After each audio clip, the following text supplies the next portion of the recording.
Hey friends, welcome back. This is Ashley with Uncommon Roots Homestead. Today I am going to finish up baking some baguettes, and then I want to take you into the garden and talk about what my dreams are for the space. You know, it's easy when we're in season, especially at the beginning of the season, to get so caught up in where the garden is today and what our dreams are for right now, like the immediate dreams. But I want to talk about the value in looking to the future too and imagining more for your space.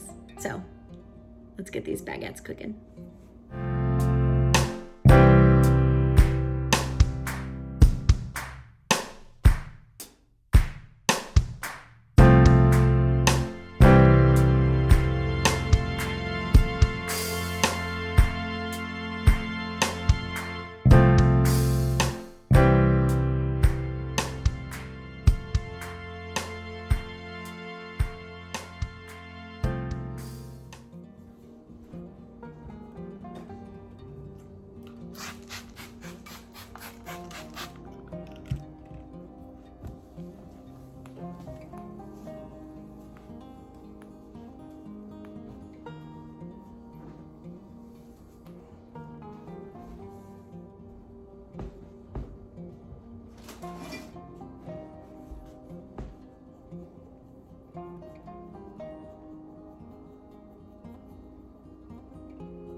While that dough rests, this is not a recipe video, though I will drop my recipe down in the description, so check it out below.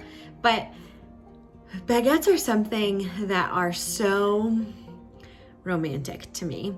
I don't know, something about the European feel of a rustic baguette, whether you're holding it in your hand and eating it like a street pretzel, or we slice them to eat with charcuterie boards, or in season, once we start getting tomatoes out of the garden, we love to make fresh bruschetta. It's just, there's something so simple, rustic, inviting about a kitchen full of fresh baguettes. So I make baguettes, gosh, probably once a week at this point. In fact, Kevin and I were just talking the other day, and we were saying, I need to slow down a little bit, or else we're gonna be putting on weight every week throughout the summer. But it's just so easy. You can use them for sandwiches, you can use them for garlic bread. Like they're so versatile. They don't keep for very long, so usually I make about 4 at a time, and we eat those within the first 48 hours. But tonight we're headed over to some friend's house, and we are going to go see their farm and just kind of have some great fellowship with them. So I wanted to bring a couple, and I'll bring them over to Taylor and John, and it's just a great little gift to bring to someone's house. So if you've never tried to make baguettes, they're very easy. Like I said, I'll drop the recipe below. It's just some waiting. These are sourdough baguettes. So essentially they're just sourdough starter, water, flour, salt. You let it rise overnight. In the morning, you fold it, then you separate it, then you form it. And I do a really rustic baguette, so I just twist the dough. So I'm gonna get that moving, and then we'll head out to the garden.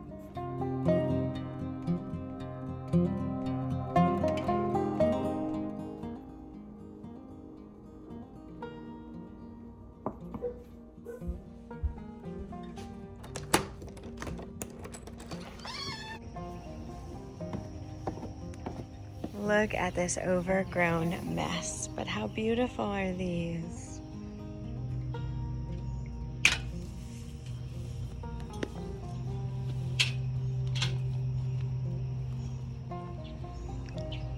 That's what a carrot blossom looks like.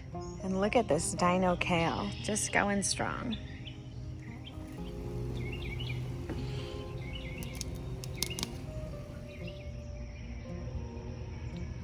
Always got to say hi to my lime on the way back in.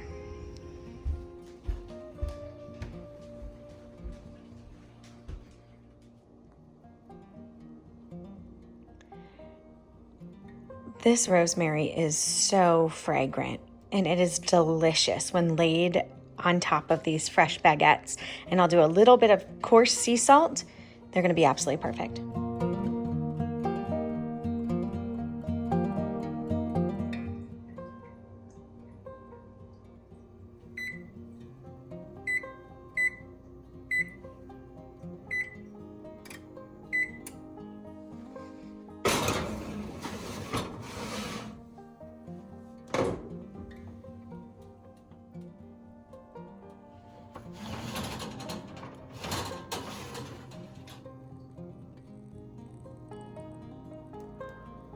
Look at that delicious sourdough baguette.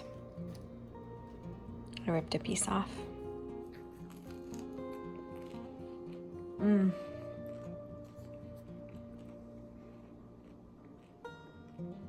Those are literally, like, that tastes like home to me.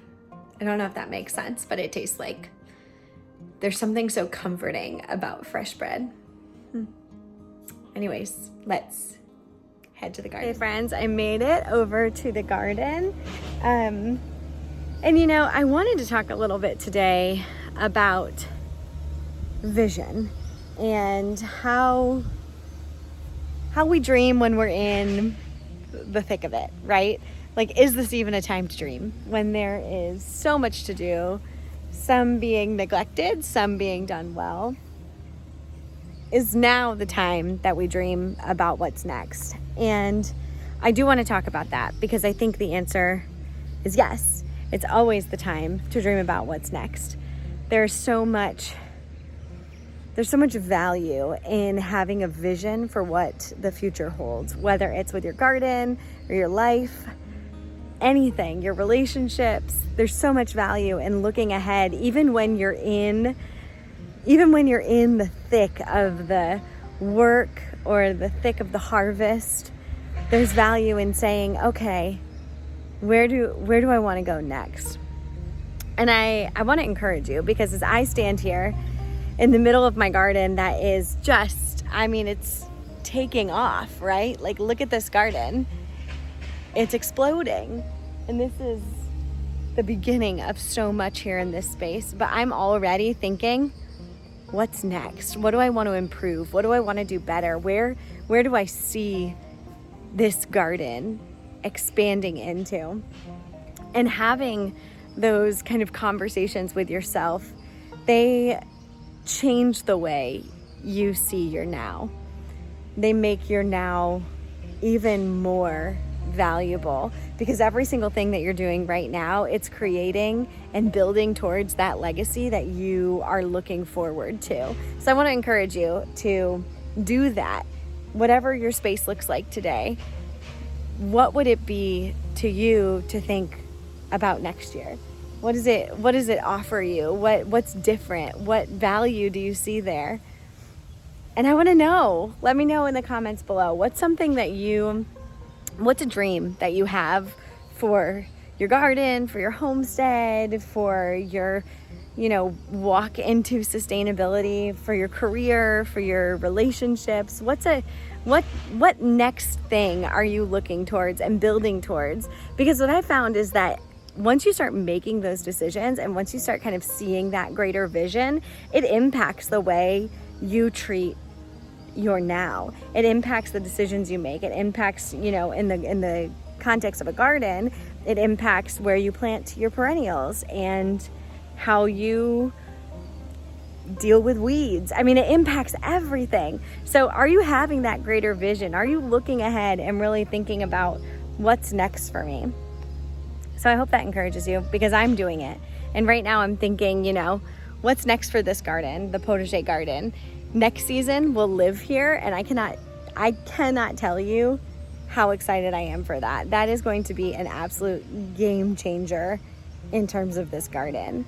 Being able to walk in the cool of the day in this space with a cup of coffee and not have to worry about whether I'm gonna hit traffic on the way home or whether I have to make it back for work or whether I have to, hurry back home to get the kids in bed. I am so looking forward to that time in this space. And I'm already thinking about expanding. Look at all of this open space that we have here. I'm already thinking about what does it look like to build into that and where do I want to continue to grow. So I'm excited to bring you on that journey with me.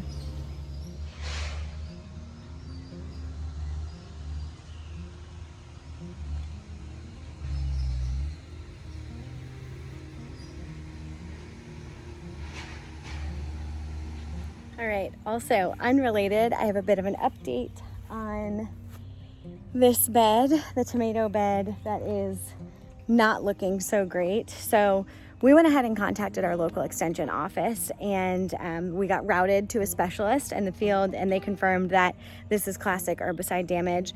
In order to test the soil, there are actually only 3 labs that will test for herbicide kind of in our general region of the United States.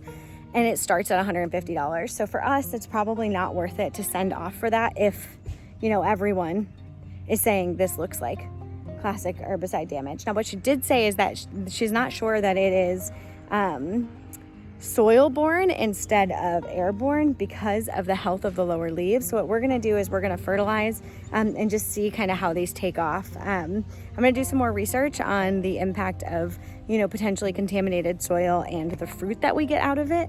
We run a pretty organic garden. We don't use anything like that. So having, your vegetables exposed to something like an herbicide is a bummer because we work really hard to make sure that our food is not exposed. But that being said, sometimes you just got to roll with the punches. So we're going to do some more research, figure out what it means for us and what we want it to look like this year, and then go from there. Also, as I was talking, I was looking over, and these tomatoes already need to be pruned again. Can you believe it? They grow so quick. Look at this kale.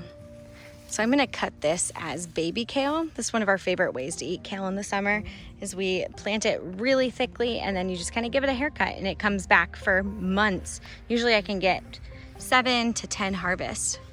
This is about when I would cut it. Just kind of cut it off like that.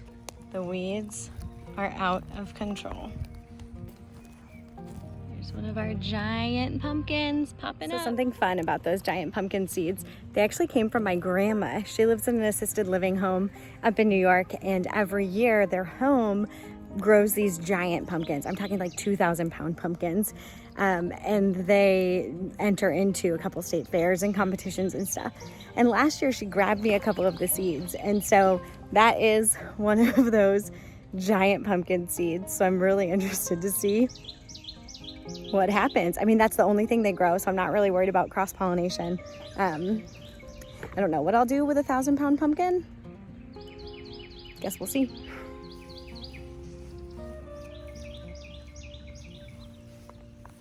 My nasturtium has its first flowers.